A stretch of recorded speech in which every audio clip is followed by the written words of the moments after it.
So the concept of scripture doodle really came out of a time in my life when I wasn't feeling very creative. My artwork was kind of just in a rut, and I was having just a bad day.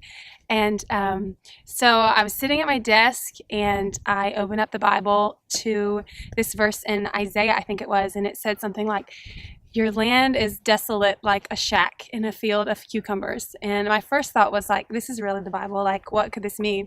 And then I just thought, well, I wanted to do something like art like. So I thought, I'm just going to draw a picture of this thing. So I sat down with a pen and a paper. It wasn't fancy at all. It was a purple sheet of paper and a ballpoint pen. And I just drew a picture of this shack and cucumber field. And I wrote the verse around it. And then I got this idea that night it was really like a form of accountability for myself. I felt like I was in a season where God was wanting me to do creative things in my everyday life, and I really wasn't doing that. And I don't know if you're passionate about something or if you work in a field that you love. Sometimes I feel like for me, I can make lots of art for a client or for someone who wants me to do a painting, but for the sake of creativity, for the sake of just art and worship, it doesn't happen that often. And so I really thought scripture doodle was just for me, that it was going to be this creative devotional time. In my time with God, I was going to try and do it every day, and I posted it on my Twitter. And then I started posting it on my Instagram account, and my thought was, maybe someone will look forward to seeing this. Like maybe it would bless somebody.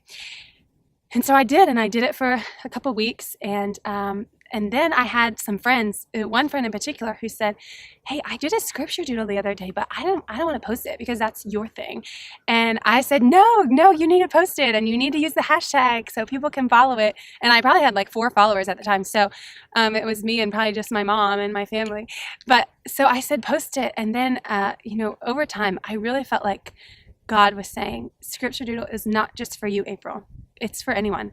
It is, it's that free gift. It's like God is for anyone who wants to receive him. And this idea, this practice of creativity and worship is for anyone. Just like everyone can sing at church on a Sunday morning or listen to the radio and sing along, that is such an available thing. But, visual, creative worship in writing or drawing, it should be available to you, whether you think you're an artist or not an artist, or even if you want to just share it or read it or look at it or share with a friend. So then I really got on board with trying to get other people involved, and I was like bribing friends. I was just asking people to be part of this, and it's for anyone. And I feel like as an artist, God has called me to this mission of encouraging other people to worship God through their creative gifts. I've felt that for a long time, and then I feel like scripture doodle is the avenue that God has given me to make that available to people, to break down walls of pride or judgment or feeling not good enough, that really this is just about worship. It's not about creating a masterpiece. It's not about doing the best work.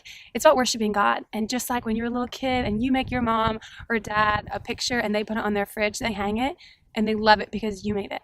And I really honestly think that's how God feels about when we create work for him. He loves it. And he's probably has this massive fridge up in heaven and they're all hanging, it's about worship. And so I want you to be involved. I want you to be part of this. And you can check out our website and just browse it and just give yourself permission to try something new. Give yourself permission to be creative, and don't worry about it if it's the best. Don't worry about if everything looks spot on. Just give it a try and get into creative worship for God to make Jesus famous.